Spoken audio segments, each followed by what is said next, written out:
व्यास सैनिक रूप में प्रस्तुत कर रहे हैं। उनकी कथा की यही विशेषता है कि वे एक एक पंक्ति एक एक शब्दों का बहुत ही सुंदर ढंग से विश्लेषण कर रहे हैं और पात्रों को वे एकदम सजीव रूप में हमारे सामने उपस्थित कर देते हैं। ये उनकी कथा की विशेषता है। 189 तो विवाह प्रसंग का हो चुके हैं, तो उनके पवन चरण को साधन करते हुए अब तृतीय लिंग के कथा व्यास हमारे बहुत ही प्रिय, जिनको हमारे पटल के सभी लोग निर्मल बम के नाम से जानते हैं, सद्भावना मानस परिवार ढेर सारा। उनकी विशेषता ये है कि वे बहुमुखी प्रतिभा के धनी हैं। कथा तो कहते ही हैं, रामचरितमानस की व्याख्या तो करते ही हैं, साथ साथ गायन वादन और पूरे परिवार से पूजन तुम्हें सहित परिवार। यदि वाल्मीकि जी का ये जो कथन है वो कहीं पर लागू होता है तो हमारे निर्मल जी के ही परिवार का है। तो सबके प्रति मंगल कामना करते हुए लंका कांड की ये फलश्रुति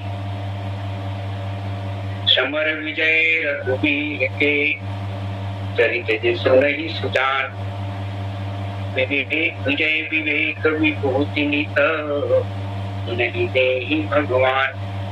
संत शिरोमणि प्रातः स्मृति गोसाई जी महाराज कहते हैं कि जो सुजान लोग भगवान श्री रघुवीर की इस समर विजय संबंधी जो कथा है उसको सुनते हैं, उनको भगवान नित्य विजय विवेक और विभूति देते हैं। रामचरितमानस एक आशीर्वादात्मक ग्रंथ, प्रत्येक सोपान के अंत में आशीर्वाद मिल जाता है और हमारे ग्रंथों की सोपानों ग्रंथ में सोपानों की फलश्रुति बताई कि इस सोपान की कथा को यदि हम पढ़े या सुने तो हमको क्या मिलेगा। इसी तरह यह दोहा भी अनेक फलश्रुतियों में एक है और यहाँ पर जो बातें कही जा रही है उसमें हम देखेंगे इसके पूर्व इस दोहा के पहले छंद है और छंद में भी फलश्रुति बताई गई। एक फलश्रुति छंद में और दूसरी फलश्रुति दोहे में। यह रावणारी चरित्र पावन, राम पद प्रतिपद सदा, कामादि हर ज्ञान कर, सुर सिद्ध मुनि गावहि मुदा।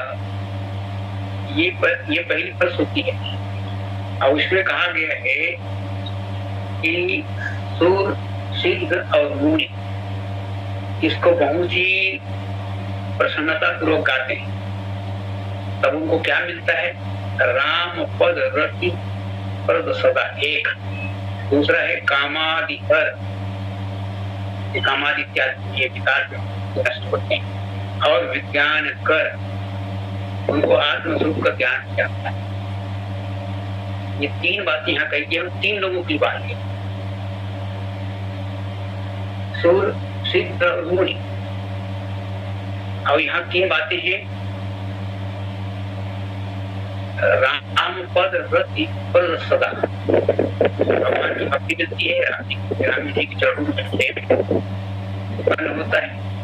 और दूसरी बात कही गई है कामादि हर, कामादि विकार जो है दूर होते हैं। और तीसरी बात विज्ञान कर आत्मस्वरूप का बोध होता है। अब किनको आत्मस्वरूप का बोध होता है?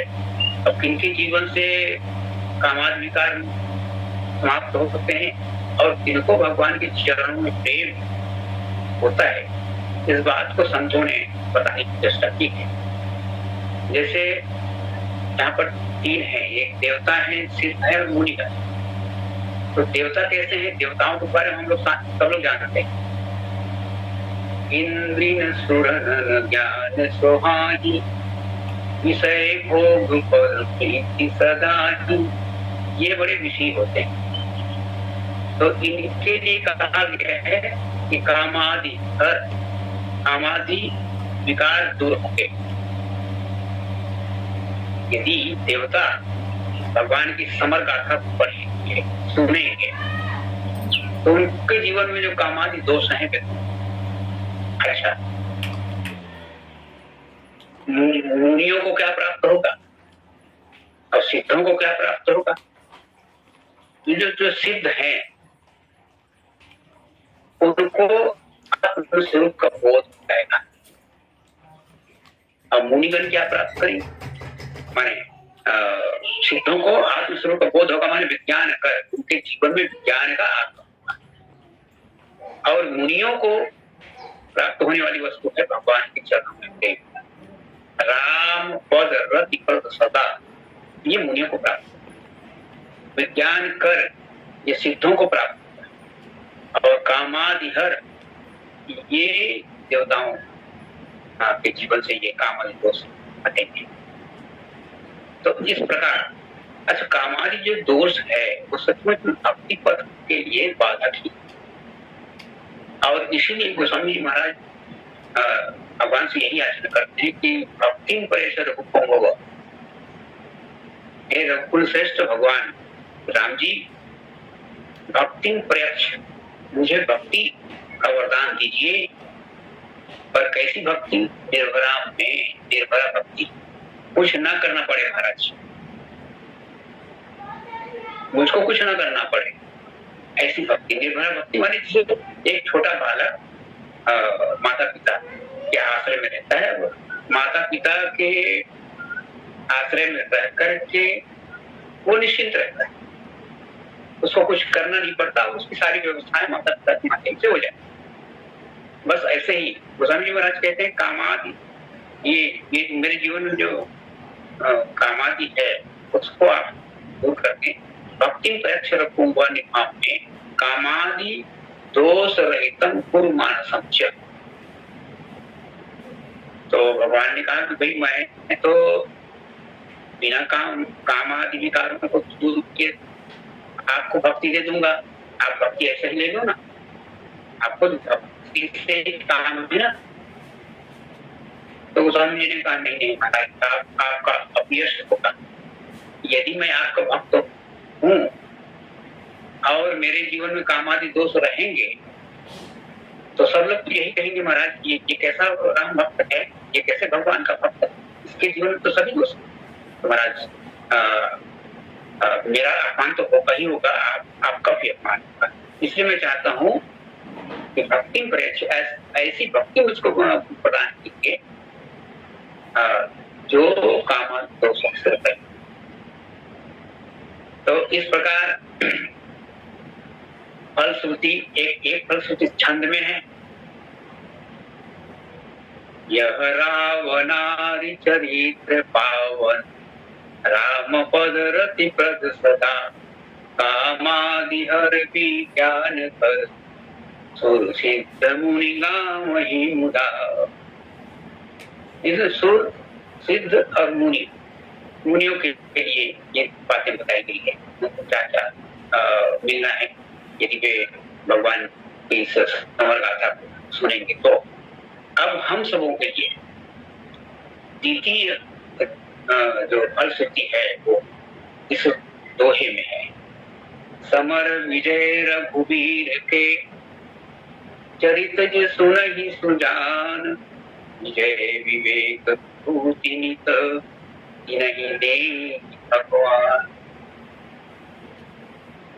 इसकी बड़ी विशेषता ये है इन दोनों फलश्रुतियों की, एक जो फलश्रुति है छंद में जो फलश्रुति है उसमें पारलौकिक या आध्यात्मिक वस्तुएं मिल गई, और जैसी जो फलश्रुति है उसमें भौतिक वस्तुएं मिल रही। भौतिक वस्तुओं में क्या क्या चीजें मिलेंगी?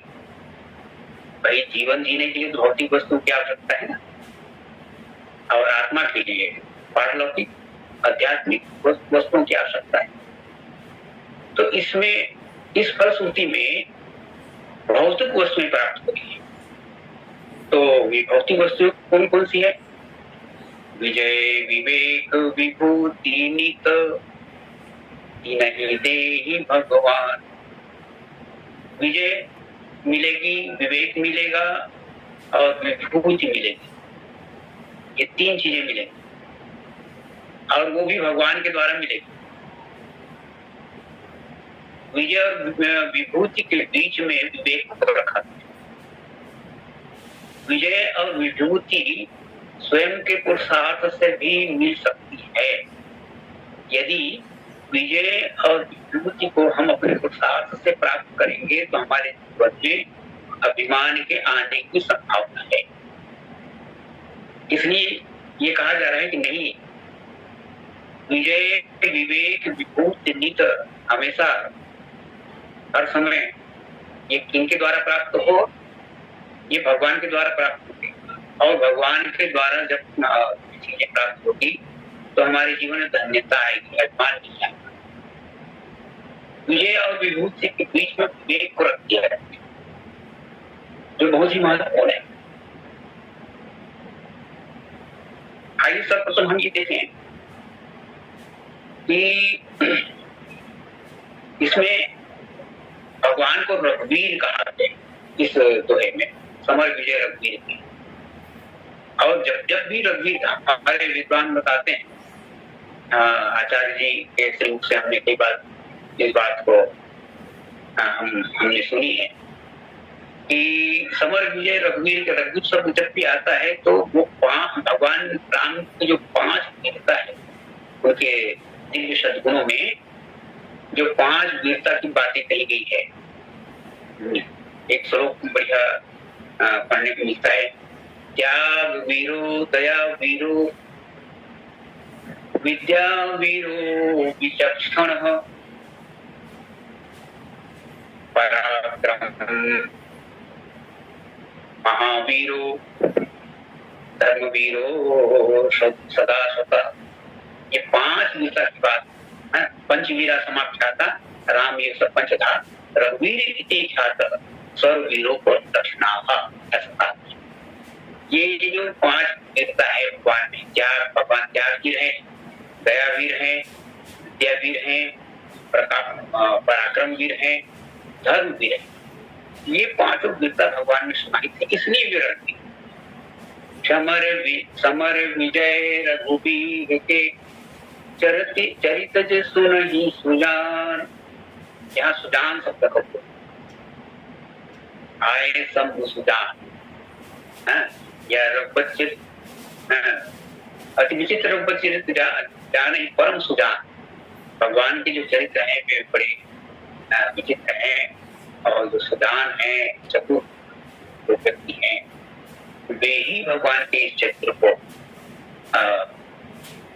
सुनते हैं और वे ही लाभान्वित होते हैं। तो विजय विवेक विभूति नित नहीं दे भगवान। ये जो भगवान ने लंका पर विजय पाई है, विजय का अंतिम जो परिणाम होता है या तो पराजय में होता है या विजय में होता है। और ये युद्ध की जो परंपरा है वो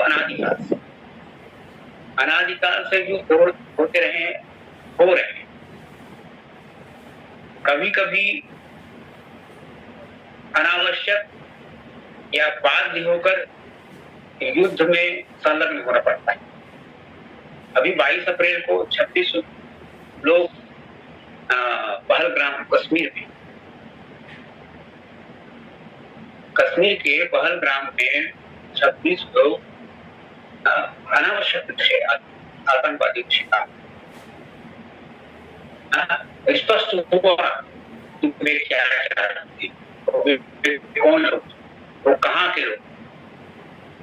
आपको कलमा पढ़ना आता है?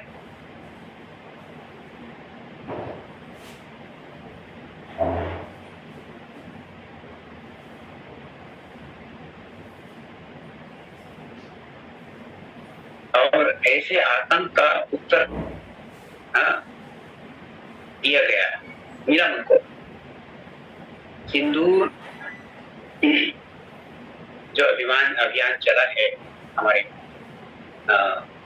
माननीय प्रधानमंत्री के माध्यम से, रक्षा मंत्री के माध्यम से, उसके द्वारा इसका उत्तर दिया। मैं युद्ध, कभी कभी युद्ध जो है बाध्य होकर करना पड़ता है, अपने अस्तित्व की रक्षा के लिए करना पड़ता है। कुछ लोग अपनी अहम तुष्टि के लिए करते, कुछ लोग धर्म रक्षा के लिए युद्ध करते, कुछ लोग शक्ति प्रदर्शन के युद्ध करते। पर राम जी ने जो युद्ध किया, युद्ध तो भयावह वस्तु है, चाहे वो किसी रूप में हो, दिखाई दे। युद्ध बाध्यता भी है, चाहकर व्यक्ति उसको रोक नहीं पाता, करना पड़ता है। अच्छा, फिर अधिकांश युद्धों में विजेता ऐश्वर्य और विजय को प्राप्त करने के बाद वो उसको विजय का उन्माद हो जाता है। और इसलिए ये जो विवेक बीच में रखा गया है, विजय विवेक विभूति नहीं दे भगवान, विवेक को बीच में रखा गया है। विजय और विभूति के बीच में विवेक। यदि विजेता विवेकवान है तो अनिष्ट नहीं करेगा, तब उसको गर्व नहीं होगा, अभिमान नहीं होगा, क्योंकि युद्ध जीतने वाले को भी उतनी हानि होती है जितना हारने वाले नुकसान हानि। तो इस तरह विभूति और विजय की समग्रता के लिए विवेक होना आवश्यक। जहाँ भगवान का आश्रय होगा, जहाँ भगवान होंगे वहां तो जीत होगी ही। और भगवान ने जो युद्ध किया वो किसी जाति, किसी व्यक्ति, किसी संस्कृति के विरुद्ध नहीं था, वो अन्याय के विरुद्ध, अधर्म के विरुद्ध, विकार दोषों के विरुद्ध, विकृति के विरुद्ध कोई था। क्योंकि भगवान के आश्रय में, भगवान के नेतृत्व में वो युद्ध लड़ा गया, इसके विजय श्री मिली। और यदि जिस किसी भी युद्ध के तह में, उसके आधार में यदि भगवान होंगे तो निश्चित रूप से विजय श्री मिलेगी। अब गीता जी में इसी बात को बहुत ही सुंदर ढंग से बताया गया। संजय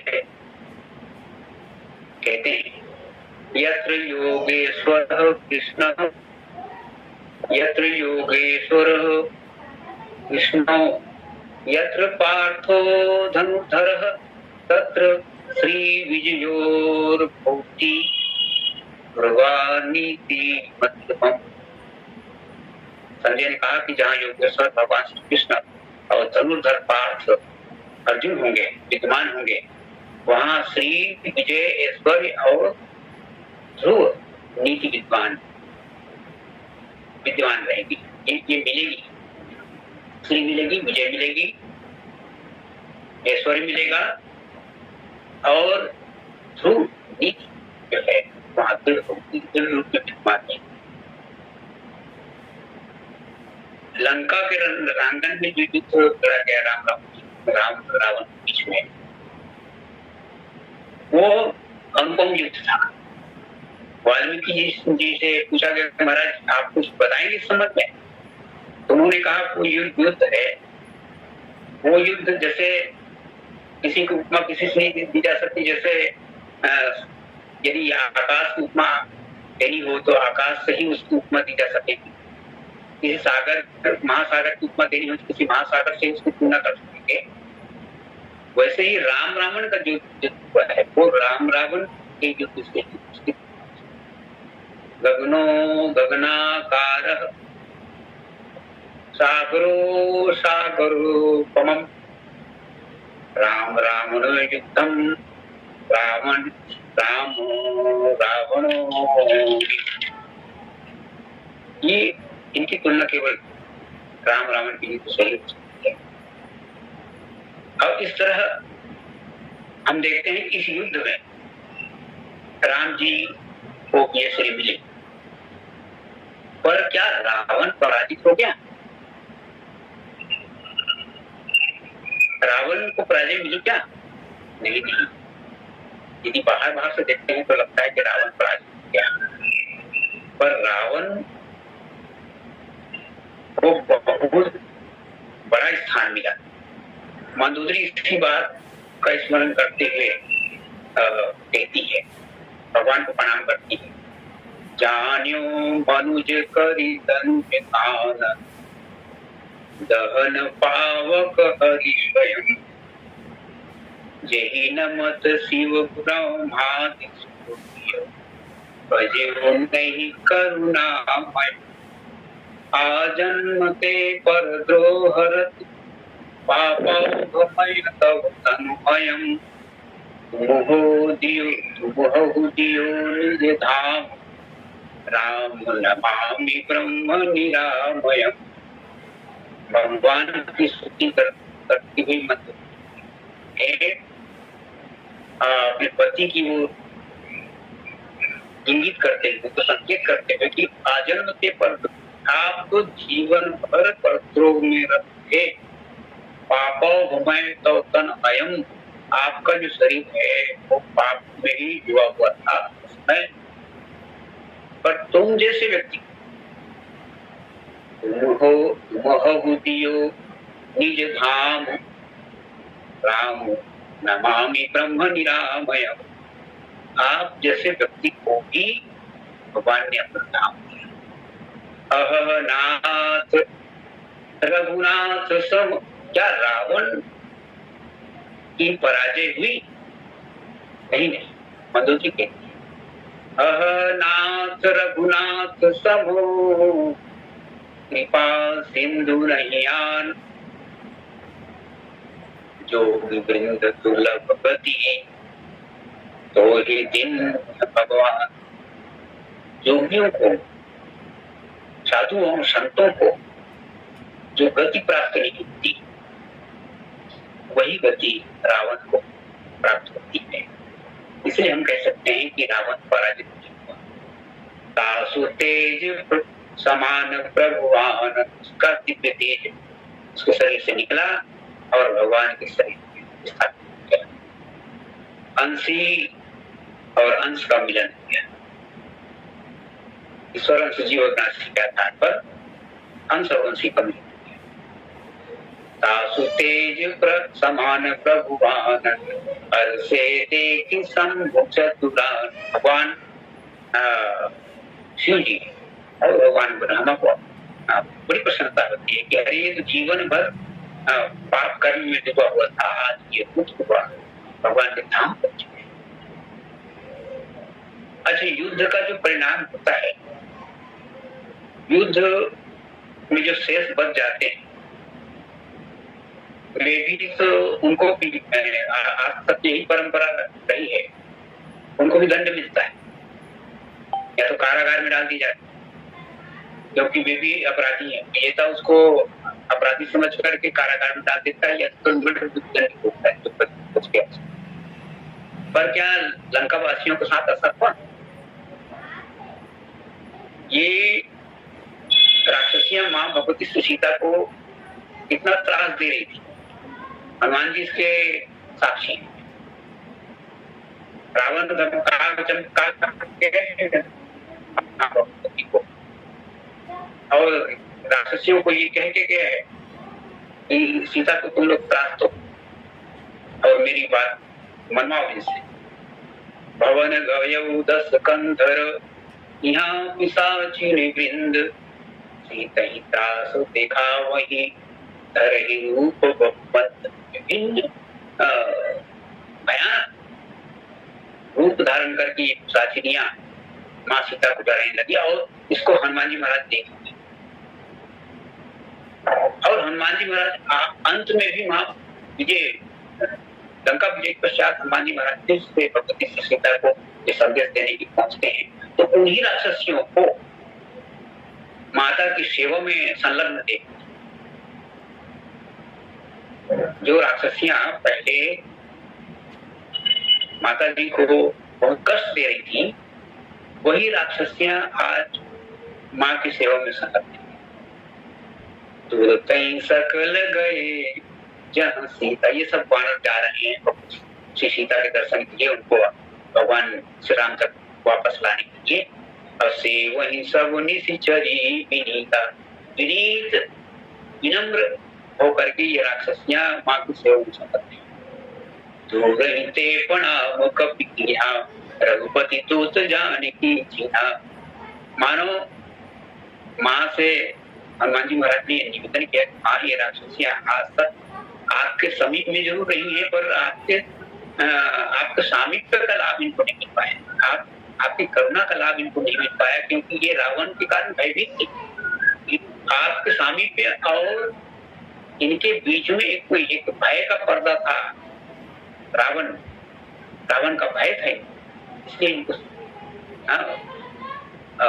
आपके सानिध्य का लाभ नहीं मिल पाया। आप इन पर अब कृपा कीजिए। इस तरह संभवतः हनुमान जी महाराज ने निवेदन किया होगा मां से। लंका का वैभव समर विजय रघुवीर के चरित जे सुरही सुजान विजय विवेक विभूत नित भगवान। इतना बड़ा वैभव, कनक और कामिनी माने सौंदर्य, सौंदर्य और स्वास्थ्य से भरा हुआ नगर। भोगावती जस अहिकुल वासा। लंका कैसी थी, वहां की समृद्धि कैसी थी, वहां का ऐश्वर्य कैसा था, इसका चित्रण गोस्वामी जी महाराज करते हैं। भोगावती जस अहिकुल वासा। पाताल लोक, नागलोक में जो सौंदर्य है, जो समृद्धि है, अमरावती जैसे सत्र निवास, और स्वर्ग में जो वैभव है, इनते अधिक उनसे अधिक रम्य अति पंका। इनते अधिक रम्य माने सुंदर, पंका माने बांका। जग विख्यात नाम ते ही लंका, विश्व विख्यात नगर। और वहां का वैभव, वहां का ऐश्वर्य, वहां का सौंदर्य, वहां की दिव्यता, वहां ऐश्वर्य कितना है, ऐश्वर्य की कितनी वृद्धि, कैसी वृद्धि हो रही है, तो गोस्वामी जी महाराज एक सूत्र देते हैं। सुख संपत्ति सुत सेन सहाय, जय प्रताप बल बुद्धि बढ़ाई, नित नूतन सब बढ़त जाई, जीव प्रति लाभ लोभ अधिकारी। नित नूतन वहां का ऐश्वर्य बढ़ रहा है। पर ऐसे ऐश्वर्य को देख कर भी भगवान उस नगर में नहीं गए। विभीषण ने कहा कि महाराज विजय जुलूस निकालूंगा, आपका अभिनंदन होगा, आप नगर में चलिए। चाहते तो विभीषण को अभिषिक्त करने के बहाने, राजगद्दी समर्पित करने के बहाने भगवान राम लंका जा सकते, पर नहीं गए। यही भगवान, यहाँ यही पर प्रमाणित होता है कि विजय के साथ विवेक जुड़ा हुआ है।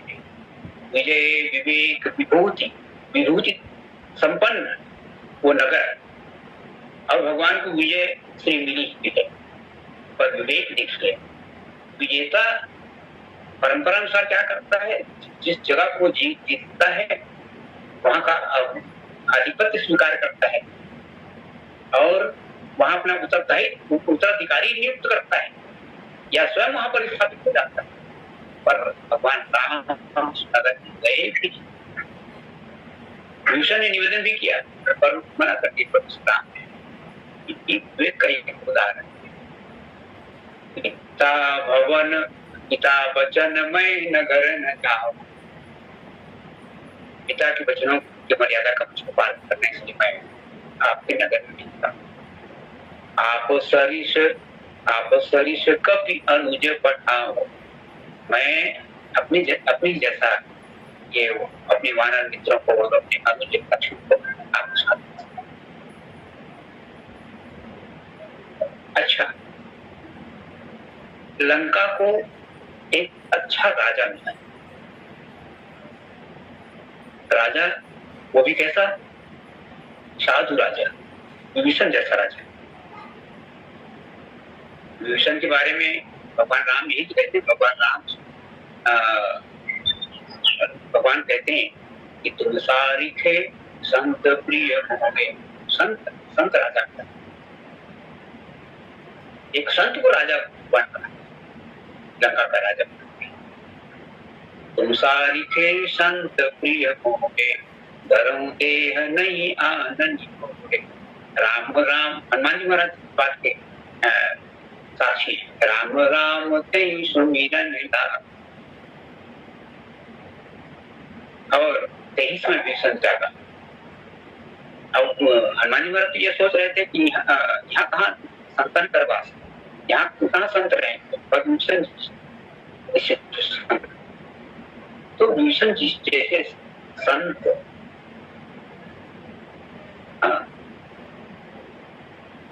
वहां का राजा बना, वहां के राजा घोषित बनाए गए। यही भगवान का विवेक है, एक संत पुरुष को वहां का, एक अच्छा व्यक्ति वहां का राजा। भगवान से निवेदन किया था विभीषण जी ने कि अब जन गृह पुनीत प्रभु, लंका चलिए, मेरे घर को पवित्र करिए, मज्जन करिए समर श्रम छीटे, देखी कोश मंदिर संपदा। महाराज राजकोष को देख लीजिए, वहां के भवनों को देख लीजिए, वहां की संपदा को देख लीजिए और जो अच्छा लगे इन वानरों को दान भी दीजिए, प्रदान कीजिए। पर भगवान को वहां की समृद्धि, लंका की समृद्धि